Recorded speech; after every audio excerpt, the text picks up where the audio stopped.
குமரா, நெல். பதட்டத்தில் தவறான முடிவுக்கு போகாதே. தாய் சொல்லை கேள். கேட்க மாட்டேன். தலைப்பிள்ளை தான் செல்ல பிள்ளை, இளைய பிள்ளை எடுப்பார் கைப்பிள்ளை என்று காண்பித்த உங்களுடன் இனி ஒரு கணமும் இருக்க மாட்டேன். எங்களை விட்டு எங்கே போகிறாய்? எனக்கென்று ஒரு உலகம், என் நாடு, என் மக்கள் என்று ஏற்படுத்திக் கொண்டு தனிமையில் இருக்க போகிறேன். முடிந்தால் என்னை எல்லாரும் அங்கு வந்து பாருங்கள்.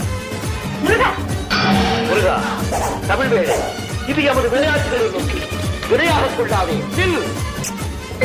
குமரா, நீ கோபப்படும் அளவுக்கு பெரும் தவறொன்றும் நடந்து விடவில்லை. சிரத்தை தனித்து செல்லாதே. சண்முகா, என் சொல்லை கேள். முருகா, தம்பி, இந்தா பழத்தை வேண்டுமானாலும் நீயே வைத்துக்கொள். எங்களை விட்டு பிரிந்து செல்லாதே. முருகா, யாரது? ஞான பண்டிதா. ஓ, அவ்வையா?